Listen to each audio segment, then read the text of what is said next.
walk through fire with shadows on my heels. Scars turn to stories that taught me to feel. Lost in the silence, found in the flame. Now wear my battle cry without shame. This isn't the end, it's where I begin. A soul that remembers the fire within. Welcome back to another episode of A Warrior Spirit, brought to you by Praxis 33. I'm your host, Errol Snow. Let's dive in. I'm honored today to have a returning guest, Tiffany Featherstone. Tiffany joined me about a year and a half ago, and she's a Arizona native, a Southwest artist, and she's all about strength and transformation, and that's what we're about. So I'm thrilled to have her back, and thank you for joining me today, Tiffany. Thanks for having me. It's a pleasure to be here. You last time we talked about your artistic parents and your upbringing, and how it kind of made you into the woman you are today. At that first conversation, you were in real estate. You were just kind of transitioning into full-time artistry yourself. How's that transition been going? Well, it has been amazing and terrible and amazing and terrible and it's been great, to be honest. It's kind of like shedding a layer of an old personality and becoming the new you, and just kind of getting used to that. What I know, entrepreneurship takes all forms, and being a realtor is a form of entrepreneurship. Certainly, putting your shingle out on your own paintings and selling your own artwork is another form of entrepreneurship. Have you noticed any similarities between the two, or has it been just a completely different world in doing it this way? You know, it's sales. That's about the only thing that's in common. But I will say, when I left real estate, I was like, oh, it's the same thing. It's sales. It's going to be a piece of cake. And I could not have been more wrong. So I'm finding that there is nothing the same. And how long were you a realtor? I think 15 years-ish, around there. That's a good long time. I was only 8, so Yeah. I know the stresses of that. What caused you to finally embrace this element of you? Because when we talked last time, you'd always been kind of artistic and kind of artsy. And as a matter of fact, I imagine this is a typical day in your world to have, the hand painted hands and the life that you're living. But what really made you decide enough with real estate and onto my own thing? Well, I will be honest, I just washed my hands before. So you are right. That is a typical day. And what helped me embrace this, becoming an artist full time? Is that what you are Yeah. asking? Hmm. Well, it's something that even as a kid, I always wanted to do, but it wasn't something that I really thought was possible. So I didn't pursue it. It was one of those things where, you hear about people pursuing their music career, being an artist, and they're like, well, that's not reasonable. That's not a good way to make a living. So I always had that in the back of my head. And I did other things that I knew would support me. And then when I got deep into my real estate career and realized how unhappy I was doing real estate, my body started breaking down. So I kind of had to make just a decision. I started having a lot of health issues from stress, and I just wasn't managing.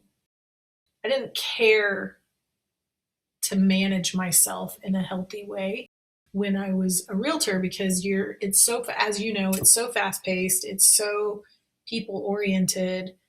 And I was just caught up in the money and chasing the next sale that I never took the time to realize how it was affecting me. And when my body started just like having issues, and I was passing out, and I was having extremely low blood pressure, and my body was just like, hey, if you don't quit real estate, I'm going to. It's So funny it made the because decision for me. yeah, people don't understand the effects that stress has on a body. And I remember it's been decades now because that's how old I am. But it's been I worked for a local school here, Collins College, an art school, uh, Cool. and I was doing admissions, and then I was doing financial aid there, Hmm. and I started having like low white count in my blood cells. I couldn't hardly ever get out of bed. I was Oh very man. lethargic. And I went to a doctor the entire year and they couldn't figure it out. And then finally, the doctor basically said, "This is caused by stress." And as soon as I embraced that it was stress induced and changed jobs, all my levels came back up and my health returned to where I was functional again. Yeah. Did you find that similar when you transitioned? Yes and no, because it was a new stress of learning a completely different industry, and I was very arrogant.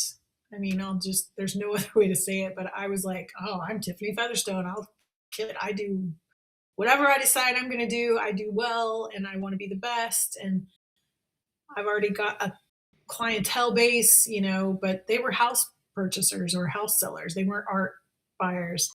Um, I did find that my fellow realtors were probably bigger collectors than my clients that I had been working with in real estate.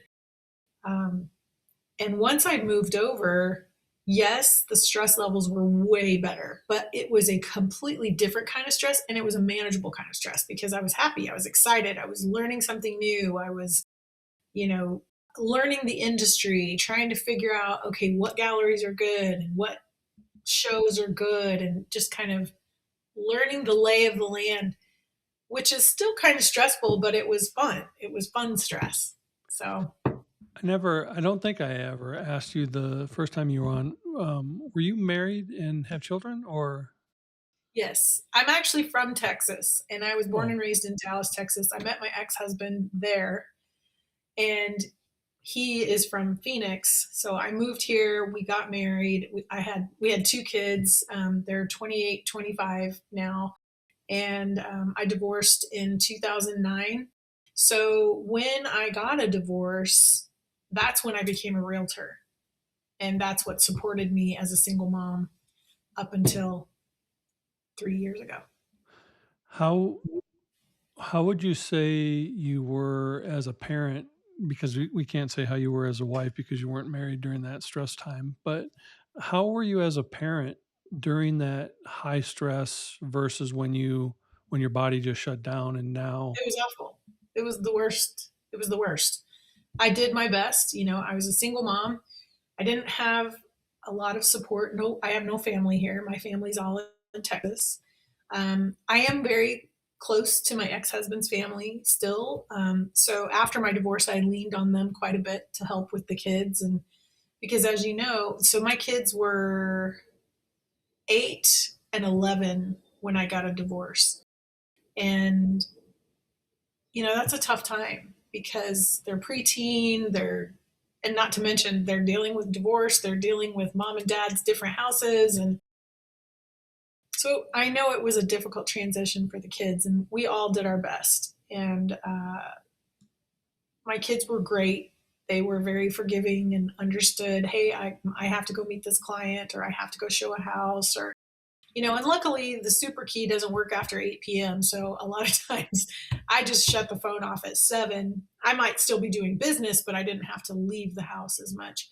But it wasn't the easiest time, especially when you're dealing with, you know, soccer games and track meets and choir concerts and volleyball games and baseball games and meet the teacher nights and building a business on top of that. So I drank a lot of alcohol, I'll be honest. I was drinking wine and just trying to survive each day, honestly. Looking back, would you consider that a functional alcoholic No, or? it wasn't like that. I being facetious mostly, Oh, but well, being in real estate, I took I a mean, that's the thing with real estate. It's like you kind of have to drink, yeah, but you're like happy hour here, meet a client there, like yeah, business there. Everything's weird. It's business over drinks. Like if everything revolves around drinks. when Everything. when An open when house, a celebration, a yeah. loss, the deal. Everything revolves around drinks in real Yeah, estate. when my wife got sick, we pretty much had to cut out alcohol because she can't, have any with her illness or very little with her illness. And it Mhm, was really an eye opener of how much life and friends and business revolves around drinking. Like, mhm. hey, let's go out for brunch so that we don't have to have I heard the cat. It's okay. She sounded very happy. But yeah, it's kind of weird how everything in society that, kind of revolved around the drinking part. So, you Yeah. know, did you have to do anything special for your body to get it to respond back to normalcy? I know it was a different kind of stress because you're building a business and I know what that entails, but functionally, passing out isn't normal. Doctors No, don't. it's not. I mean, But I was definitely a lot of doctor's appointments and trying to figure out what was going on. And when we realized it was the stress, I just eliminated as much as I could and kind of just made my body a priority. I was very good about what I was eating and exercising. And I mean, I've always been kind of on top of that. That's always been part of my coping skills is to go run or hike to work off whatever stress I'm dealing with. So I was always pretty good about that. But as you get older, you have to work a little harder to keep those those things under control. So I don't know that I did anything specifically to change those things. I think just letting that go of, not, I think what was different is that with real estate, you're available pretty much 24/7. I mhm, mean, how many times have we been online making a post about I was on vacation and I got a deal while I was on vacation? And, you're never not working. mhm. And, being out to dinner and having to say, excuse me, I have to take this call. And I don't have to do that anymore. So there's a lot of just day to day changes that were so nice. I can eat a whole meal now. Nobody calls me, nobody interrupts me. And if they do, I don't have to answer. I Yeah, don't have isn't to that a respond. beautiful freedom? It's amazing. I don't Did wake up at 1 o'clock in the morning going, did they sign the addendum? There's so many beautiful things that I didn't even have to do a single thing to change. It just being in a different industry released a lot of that just day to day stress. Did your friends change as you kinda grew out of real estate, or did you get to hang on to Um, some of that circle? that's a really good question. I don't think my friends changed. I think I realized who were my real friends because in real estate, you're networking with lenders and title people, and they're taking you to Suns games and the Open and all kinds of fuss and stuff and trying to like woo you so they can get your business. And it was kind of an eye opener when I realized, oh, they don't really want to be my friend. They just wanted my business. I thought we were friends. I had That that was same weird. experience. It was really there was several specific, title people and lenders that, we broke bread outside of business. We Yes. hung out and did activities, and Christmas presents, yeah, everything. and then I got out of real estate and, it's like suddenly they lost my number, like, you Yeah. know, I still Yeah. do a I still do a check-in friend check-in, and instead of responding back, quickly, it's like days before they return it, That's and wild. and and I realized the same thing you did. I'm like, I was just an account. I wasn't really a friend." Yeah. That was hard. I honestly think that was one of the difficult things for me to get adjusted to was realizing, oh, okay. But I do have a good core group of friends, and several of them are people I met in real estate who were lenders, title people, and I'm still good friends with them. But, fellow realtors, like I haven't spoken to in 4 years, 5 years. Yeah, I have a small handful of those that I can say, yep, Yeah, we were extra. But it's funny because when I updated my phone, I went through my contact list and I'm like, 95% of these don't are need that. Don't need that. they're either admins, transition coordinators, Yeah. they're Oh either my gosh. lenders or the actual. I was a sales side, the Yeah. buyer, the sell side, not the buy side, and three quarters of them were buy side, agents, and I'm like, yep, don't need that, don't need it. And suddenly my I phone get got it. lighter. It was like, wow, that's a. It's funny because now I get calls from realtors and they're like, "Oh my gosh, Tiffany, how are you?" And then I'm like, "Great, how's everything going?" They're like, "Well, I wanted to see who are you giving your referrals to? I would love to work your book of business." I'm like, "Oh, I see. Mhm. You just want my business. Yeah. You still just want my business." Yeah. Oh, Tiffany, how's your penmanship? Can I still read that book of business you're Yeah, and I'm like, "You know what? It's been 3.5 years. If I was gonna throw you a referral, you would have gotten it by now." Yeah. So, I always I've love the already got texts that say, I'm buying distressed houses. You got anything coming up on the market? I'm like, I haven't been I in still real get estate for 2.5 years. No, I don't have anything coming up on the I still market. get those. Those are so annoying. Yeah, those are funny. What um other than the painting and transitioning into that, did and I know you said you leaned on your ex's family, during Mhm. the divorcing. Yeah, they've been great. I don't call them my in-laws anymore, I call them my outlaws, Ah, there you go. and And they're awesome. They're just great people. was there anyone else there that was actually there for you as you're going through this difficulty? Or was it pretty much your own resolve? When you say "there for me," what do you mean? Well, whenever I mean, passing out on the floor and not figuring out life and, things kind of go awry, a lot of again, friends just kind of disappear. Oh, Was there anyone there who just kind of helped pick you back up or got you oh, yeah, mentally straight again yeah. or? I am very lucky to have an incredible support system. I have wonderful friends.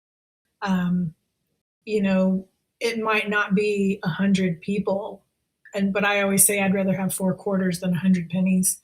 And I have a core group of friends that I love as if they are my family. I love their kids as if they're mine. They love my kids as if they're theirs. We're there for each other thick and thin. So I never feel alone. I do. I'm very lucky to say that I have a good support system. I love that because many people aren't as fortunate, Yes. when my wife got sick, nobody showed up. Like Oh, one, that's I hard. think I three three out of her entire contact sheet showed up. Oh, I'm So it so was sorry. me and three other people for 10 years trying to, get her back to Oh, healthy. So, oh, that's um, exhausting. yeah, and I think it's important. Sometimes, when we're not in our best, we wall off and we put barriers so that some people can't, you know, uh, Yeah. help. But the Don't ones want to be a who, burden or something. yeah, we don't want to. Yeah, but the ones who really are Oh, yeah, wanting to can fight through that wall anyway. for sure. Yeah. I think I'm not one that asks for help. I'm not good at that. I'm a helper. And when I need help, I don't I'm not good about saying, "Hey, this is not great." But I do have my friends are pretty amazing at reading me and knowing and being like, "Something's not right." And I'm like, "You're right. It's not." And then I'll open up and say, "Hey, this is going on," or whatever. But help stuff I've never been like that's not I mean, you can't control what's going on in your body. So I'm pretty open about any time I have a health that thing going on. But other times, maybe not as open. But I've been pretty lucky. I'm really grateful for the friends that I have. I think when we have any type of change or trials or whatever, we really find out who the core really is, right? Because even when we're not good at asking, because like you're a giver and you're a doer, and so is my wife, and so am I. And so when it's the other way, that it's hard for us, but we really find out who Hmm. truly supports us as a friend, as as a family, even non-blood, who really shows up. And you And know what's interesting is during those times when maybe you don't want to ask for help or things are not great, what I have found is that those dark times are an opportunity for your boundaries to be tested in a way. It's kind of like it gives you time to really focus on what actually matters to me, who's important, why they're important, and realizing, okay, this is something that I want to keep. These are the kind of people I want around me. And then when you meet someone who's like, hey, I just wanted to see how your book of business is doing, you're like, pound sand. Like, you're not a friend. I don't want to. yeah, I don't need that in my life. Yeah, it's kind of You an opportunity if you think about it. If you think about it, I'm trying to find that silver lining, in those dark times. But I think it's important to be able to sit in the quietness, because look, I don't know how well, I do know how other industries are because I've worked for dozens of them, but Yeah, especially in real estate, there's no quiet time. There's no downtime. You're always thinking about the walkthrough, the inspection, the loan going through, hey, client, don't go out and buy a car in the middle of the transaction. Like you're always, you're always on and you're always thinking. yeah, So sitting in the quietness that life has awarded you now, and I think you probably do a lot of it like this. yeah. That's 100%. And I think that's what's the difference from being in real estate to being an artist is being available 24/7, and then being in my studio by myself, having the time to think, having the time to decompress, having the time to figure out what actually matters to me. What am I doing? Because you're so busy in real estate that you don't really process properly. I don't think you really take the time to. I mean, you have to make crisis decisions constantly. So that decompression, I mean, they say when you're driving in your car and you don't have any music on and you're just like, I did that a lot as a realtor. I would just be in like complete silence after a deal or after showing 17 houses in a day. And I don't find myself doing that as much anymore because I am able to be at one with my thoughts and know how my mind works. And I can see and feel and actually hear my body telling me, hey, this is stressful. You should probably take a break. And before I never did that. I didn't listen because you can't.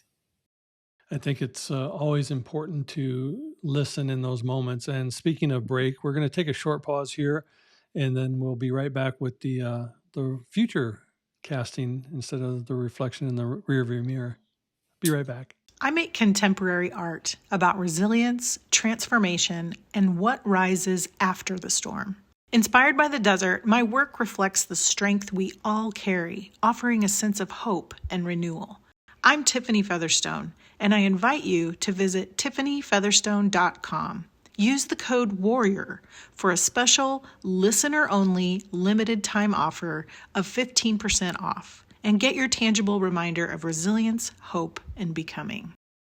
Welcome back to the show, and we're sitting today with Tiffany Featherstone. We're talking about life in general and her art. Tiffany, behind you, you have a couple of your paintings. Love both of them. The one with the road in the mountain, is that the Superstitions? The other one. Yep. This is the Superstitions. This is the Papago Mountains. My kids called them the Zoo Mountains, and that's what they end up Those are so calling them. beautiful. And then here's a few other gems that you've done. Yeah, Mhm. I love the saguaro with the sky.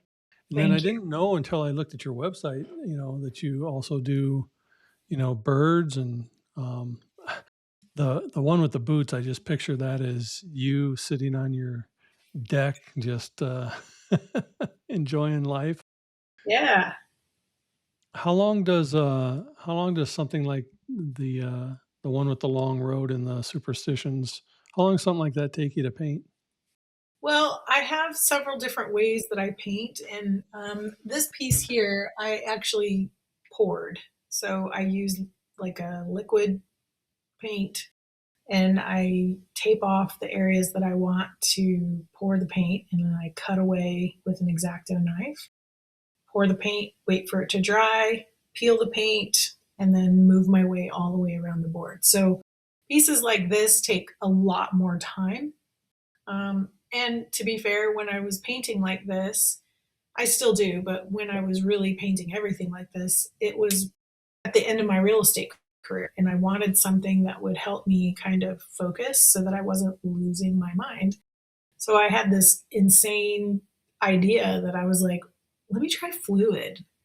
And it just kept evolving and evolving. And finally, it came up with something like this. So that one probably took me, I think this one took me like 90 hours. It's crazy. Wow. Same with this one. I poured this one as well. Now I do brushing. I brush and I also still pour. So this piece here with the saguaro and the kind of aurora borealis in the background, that's poured. The birds are traditional brush paintings. The boots, that's a pour. And so it just depends on what I feel like doing, you know. The boots are a pour, so all those details on the boots are different cutouts you've had to do? Yes. Oh The my only thing goodness. that's not poured on that piece are the little dots in the sky. Those are supposed to be starlings, like a murmuration. Mhm. And I took an acrylic pen and just did a gazillion little dots like that.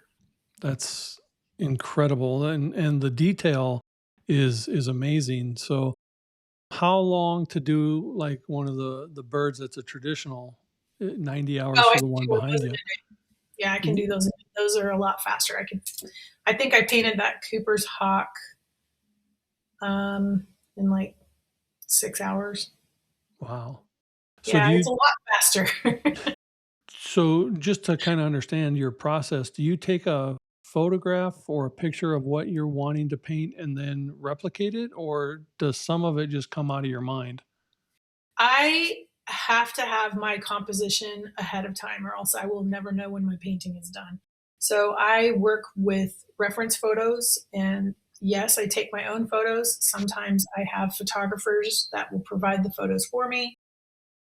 I did a piece recently of a moose, and I saw a video of this moose, and it was like an aerial shot, and it was this just this moose walking through these shallow waters, and you were looking at the top of the moose, and I was like, that is the coolest thing ever. And it was a tourist company, and I can't just, if I find something on the internet, I can't just paint it. That's a copyright infringement. So I messaged the tourism company, and by the way, this video had like 2 million views on TikTok and a million views on Instagram. So I was like, I'm never going to hear back from these people, but well, I'll try. So I shot him a message and I was like, hey, can I use this video as a reference? I would love to paint this moose. And they were like, yeah, go for it. So I used that video and ended up painting moose just recently. And they bought a print and it's going to go to Alaska. So Wow, they actually bought a print of their own video moose. yeah, That's yeah. And awesome. I was really nervous. So when I finished it, I sent it to them and I was like, you guys have first dibs, you know, because you provided the reference material. And they were like, well, we can't afford to buy it, but we would love a print. We'll put your cards out. And I'm like, oh my gosh, that's incredible. So I'm sending it up to Alaska. Well, I can't ship it to them now because the season is, they're all under snow. So I have to wait until May to send it out to him. But it's paid for, ordered, and ready to go. Isn't that cool how, just the most innocent things turns into a really cool Oh, venture like everything. that? I look at everything as an opportunity. I think that's the one thing that real estate taught me is, you know, you never know who someone knows or who they could introduce you to. So I treat everyone like their family. And if I get something out of it, great. And if not, then I got new family. As an artist with a creative eye and a creative mind that you have, what made you gravitate to the Southwest art? like the Well, superstitions it in the barrel surrounds me. cactus? I live in Phoenix, so I've got desert all around me. And I will say, when I moved here in 1993. I did not like the desert. I did not think it was pretty. I thought it was awful. I was like, there's no leaves, there's no shade. Like, what is going on? Everything is burnt. Right. And then it just started growing on me. And especially after leaving real estate, I started connecting how similar the human spirit is compared to the desert. And what I found was that, when the desert has these, crazy temperatures. We have monsoon damaging windstorms, dust storms, haboobs, you name it. And everything is, you know, surviving in this harsh environment. And then you look at a saguaro and it's lived for 4 centuries. It's lived, it's towering, or maybe 200 years, 250 years, and it's got 4 stories tall. You've got these prickly pear cactus that are, you touch it and you're going to be impaled, but then it produces this beautiful flower that's delicate and just only survives for a couple of days, and then it provides fruit. And so when I started appreciating the beauty of the desert, it really resonated with me, and I started thinking, okay, well, I can paint these things because for I was keeping it to myself. I was painting the desert because it was my way of going, this is a reminder of inner strength. This is about resilience. This is about transformation. And then I started going, well, wait a minute. I bet other people would really appreciate hearing that. And sometimes when you look at a desert painting, you don't think about that. But maybe you just went through a really difficult time. Maybe you went through a drought. Maybe you had a struggle and then you came through. What better way to have a little reminder, but this painting on your wall that you can look at and be like, I resonate with that. That feels like me. I'm a saguaro. I can stand through the storm. I can get through this. Do you add those type of insights to the back of a painting when you're selling it so that I they can every connect how you piece connect with it? every piece when I put it on my website, there's a story. And it always has to do with resilience, transformation, inner strength, something along those lines. And I do share my thoughts about that. I don't necessarily put it on the back of the painting, but I'm happy to print it out. But you've got it on the website. So, if you wanted to do that, you could do that too.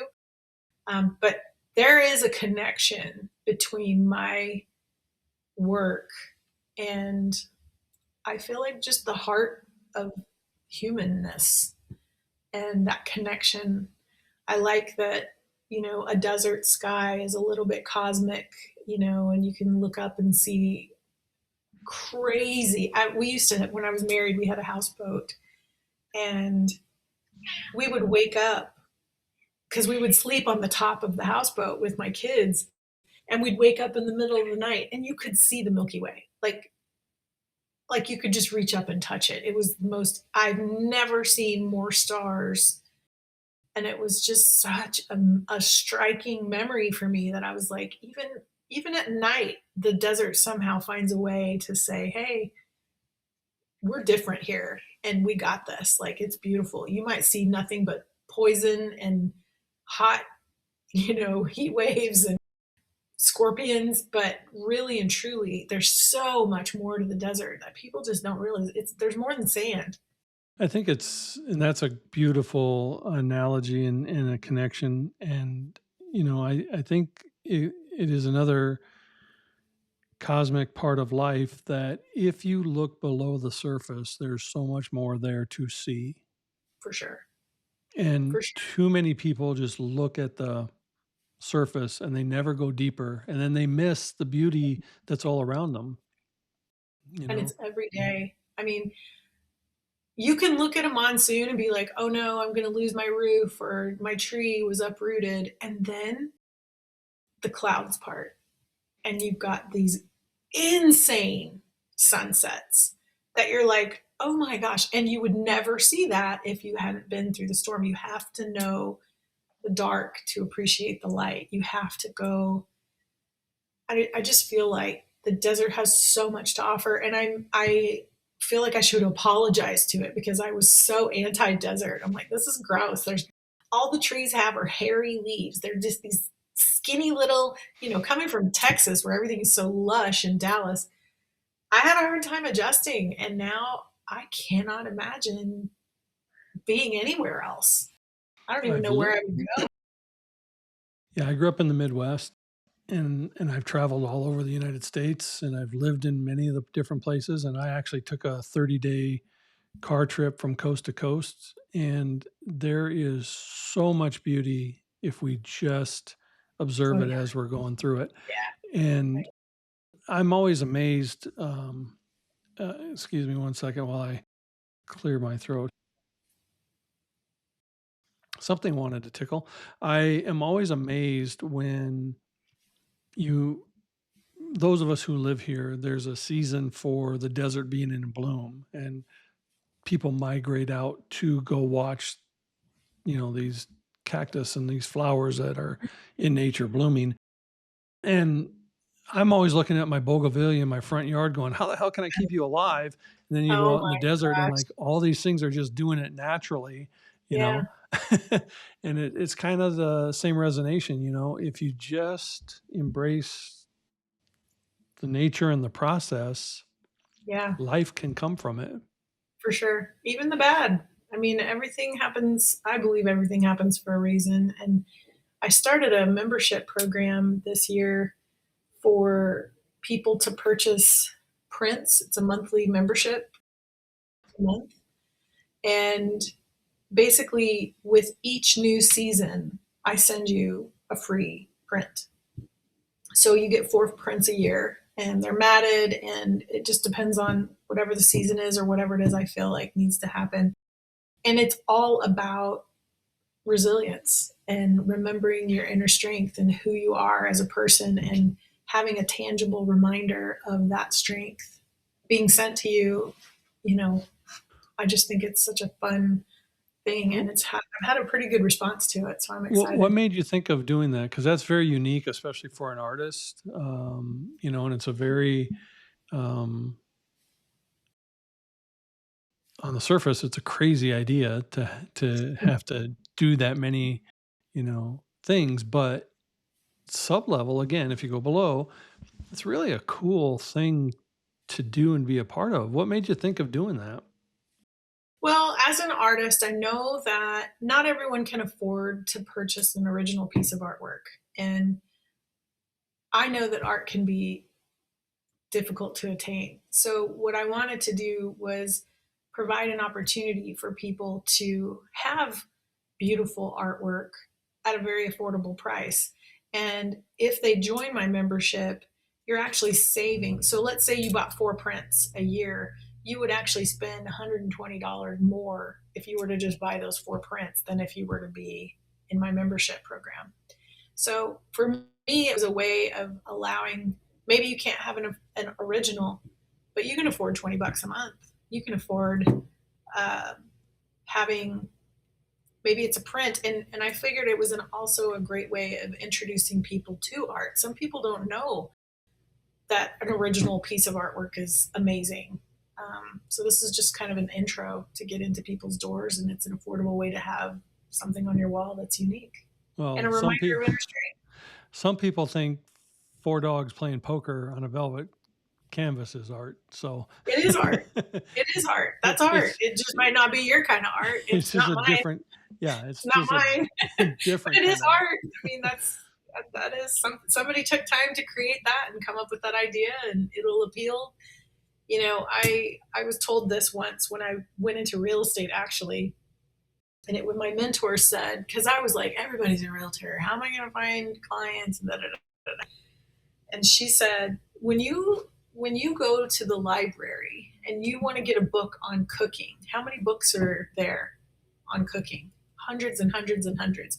But you chose the book that you wanted because it was the book that called to you, and you chose that book.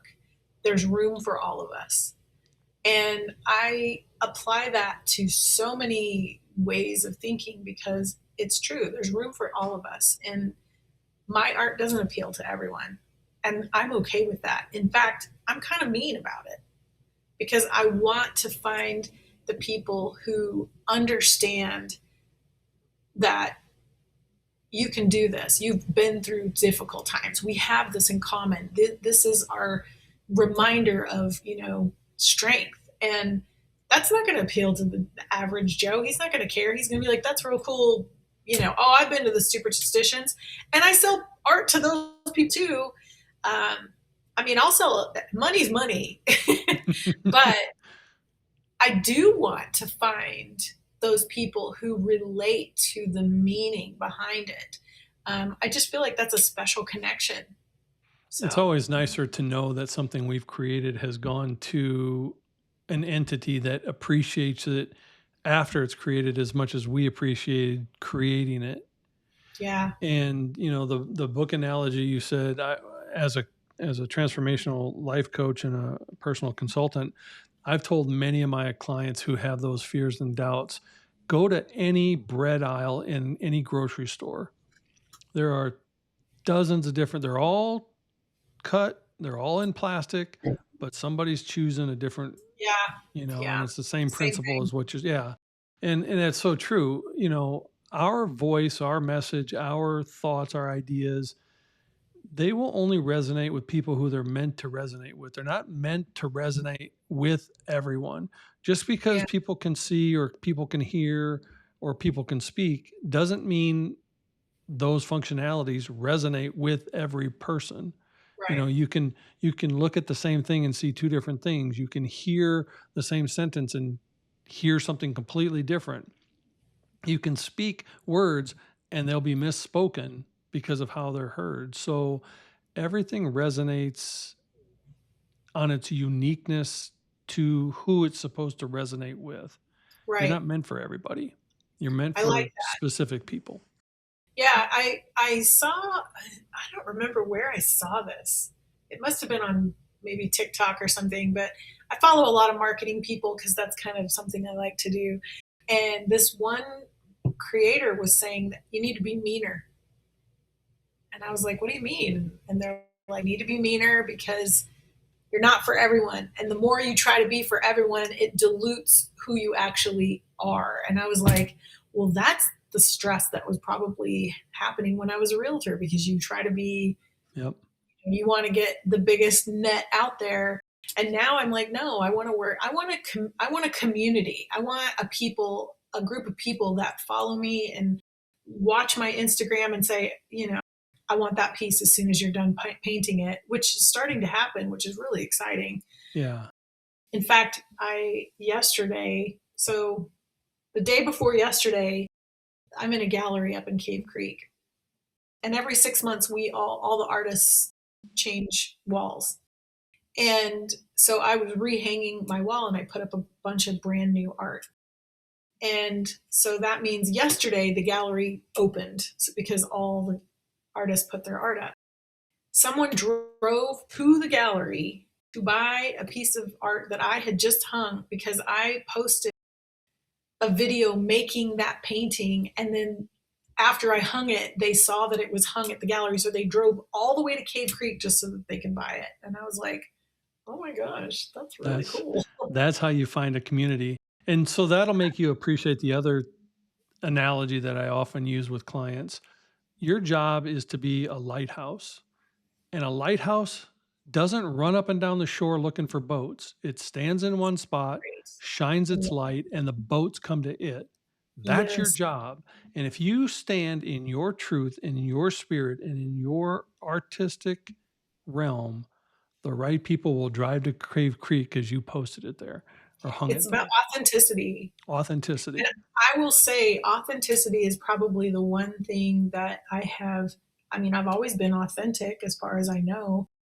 What was happening in real estate is that I wasn't being authentic because I didn't grow up saying I can't wait to sell houses. That wasn't my dream. I did it and I did a great job at it.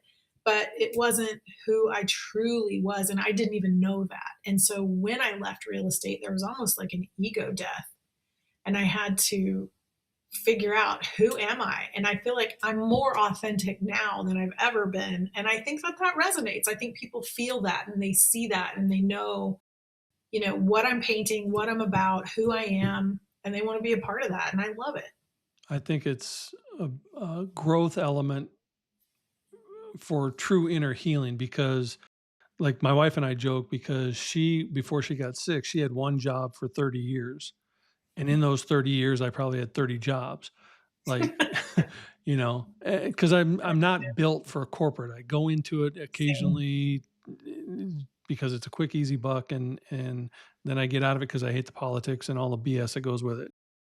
However, what I what I did realize in my own healing journey is that up until the last couple years, I never took a job because I wanted to do it or it was my passion.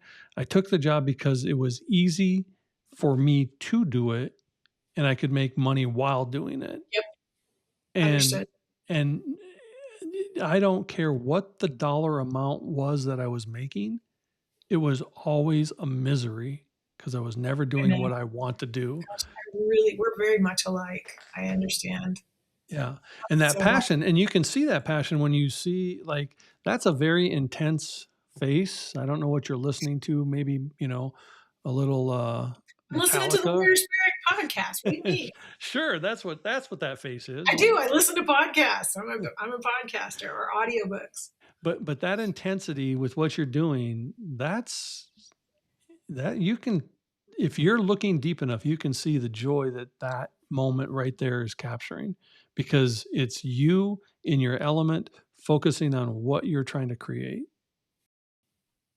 Yeah. It's funny because I, I paint what I paint because it means something to me. And somehow that means something to other people. But like looking at that image, like I remember exactly what I was doing and what was going on in my life. Like every piece of art that I make is almost like a little time capsule. And I'll see it and I'm like, oh yeah, I remember that was when whatever was going on, or my son did A, B, and C, or my daughter called me with this great news. And, so it's just kind of fun to look back and, I'm watching that and I'm thinking, that was a really cool time. That was exactly a year ago, that photo, 1 year And ago, art for you is like music for many. It takes you back to a time and place. for sure. Yeah, for sure. Very specific. So, who is the Tiffany today versus who the Tiffany was when she was married? Oh, that's like 45 Tiffany's ago. I don't even know who that Tiffany 45. was when I was That's a married. that's a song in I and mean, I was itself. like, 45 yeah. Tiffany's ago. I mean, that was literally in 2009. How many years ago was that? 16 years, something Yep. like that? 13. Dang. 13? No. No. 2026. Oh, yeah. 17 years. Oh my 17 years. gosh. Yeah. So I don't even like the marriage. That's like old news. That's like talking about when I was 15. I don't know. So, who It were doesn't you matter. from 5 years ago then?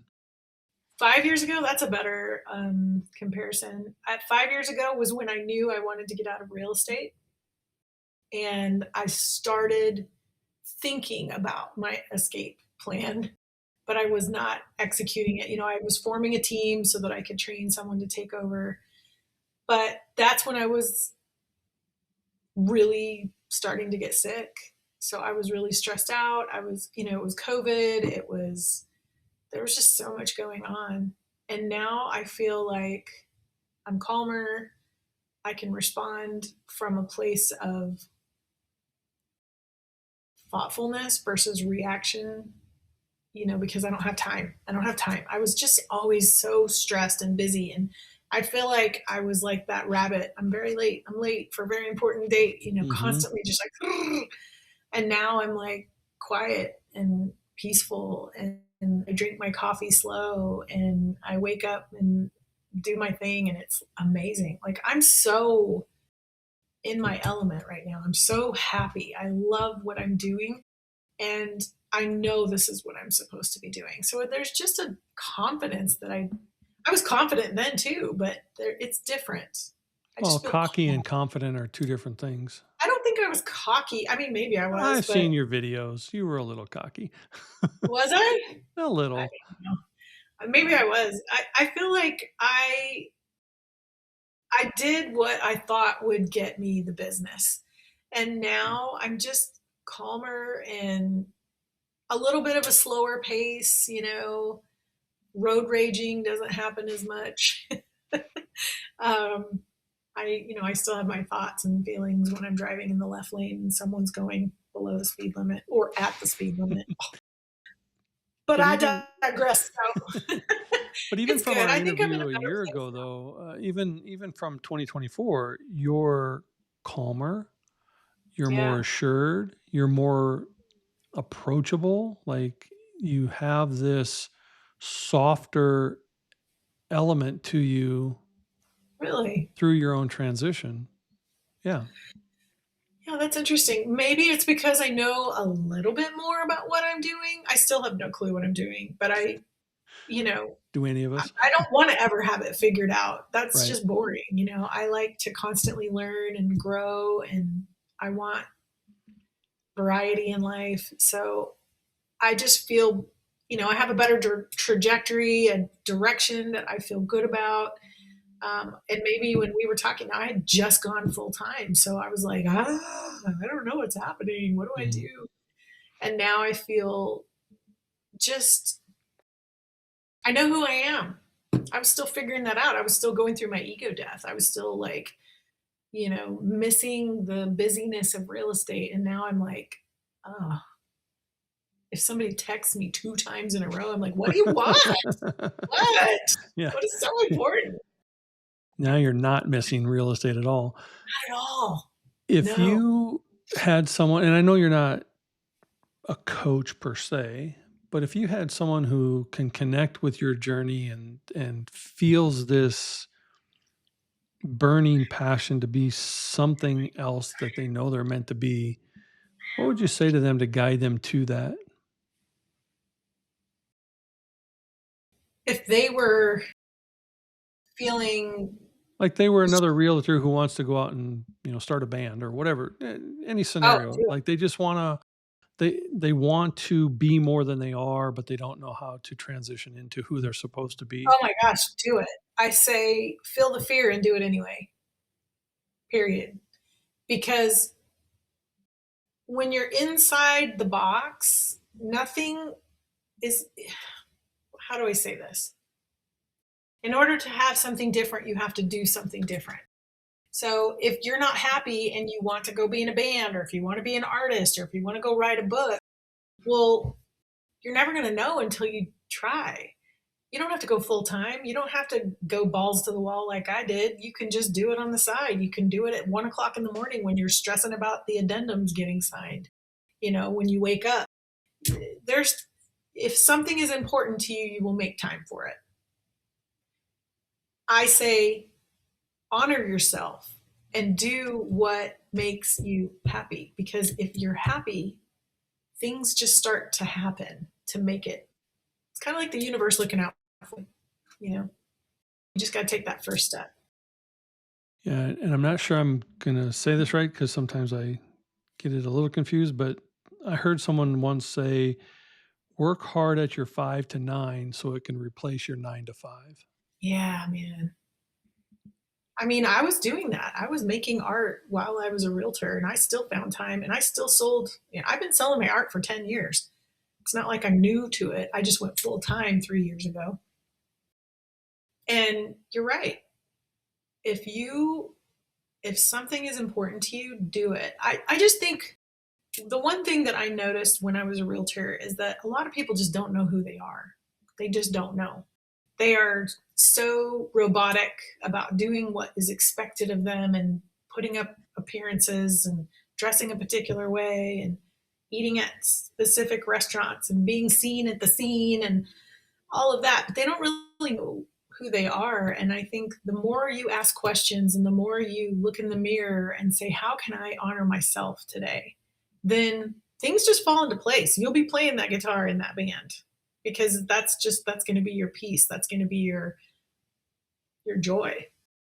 I've always felt, and I was actually one of the people too, I've always felt that we are so busy wearing a mask that we forget what's underneath the mask, when that's what's trying to come through the mask is Yeah, who you truly are. And that authenticity and living life in that fashion that's true to who you truly are. So you don't have to be a chameleon to this person and that person and that person, and suddenly right. you're 15 different people. That brings such peace and joy that the abundance that the universe is trying to give you now has a place to land, because your hands are no longer clenched. They are Yeah, open to receive. it's being honest. Yeah. I think people believe their own BS a lot of times. And when you're honest about that, the universe provides. You have to take that step and you have to believe. You have to believe that that step is going to lead to something. And it might not lead on the first step, but it will open a door. It will be a phone call. It might be somebody on social media that's like, I really enjoyed this or this. Something will continue to push. And the more you take those leaps of faith, even if they're tiny little hops, it's kind of like you're on this side of the Grand Canyon and the future you is on the other side of the Grand Canyon, and you have to take that step and hope that the bridge builds as you're taking those steps. And once you do, the golden bridge just builds and you're across the other side and you're hugging your new self and you're like, let's go, we got things to do. Yeah, I was a part of an organization. They always used to say, "Jump and build your wings on the way down." So I think Oh yeah. that's a great thing. As we come to a close, I'm going to ask you the same question I asked you the last time we ended. Maybe it'll change this time. What does a warrior spirit, or having a warrior spirit, mean to you now? Warrior spirit is knowing your strength and remembering that you can do things when it's kind of like when you're in the moment, it's so easy to just be like, I don't want to do this anymore. I give up or quit. I always have that. There's a meme somewhere of a guy with a pickaxe and he's pickaxing, and they have two. One is here, one is here, and there's one that's like ready to take another hit, and the other guy's walking away. And there's diamonds if he'd just taken one more hit. Mm-hmm. And when I always have that in the back of my head, so I'm like, no, I can't quit. What if the next thing I do is the diamond? You never know. And I think that a warrior spirit is that constant faith in yourself and knowing you can get through it, even when it does not seem possible. It's that inner knowing, that inner strength, that resilience, that tenacity to keep going, even if it seems impossible. Well, I love that you are in your element now, and I love to see the joy. And I still watch you on TikTok and Instagram, and just love your little Tiffy Thank moments. And thank you for coming back and sharing some of that journey with us. you. Yeah, thanks for having me. It's always a pleasure to be here. And if you'd like to get a hold of Tiffany, you can do so on her website, tiffanyfeatherstone.com, or on her social media platforms, Facebook, Instagram, and TikTok. And as always, thank you for joining us on this edition of A Warrior Spirit. Be sure to like or subscribe so you catch all the episodes. You can tune in on all the major platforms, as well as on Roku via the Prospera TV app. And remember, the journey is sacred, the warrior is you, so be inspired, be empowered, and embrace the spirit of the warrior within. It's not just about the fight, it's how we rise from it.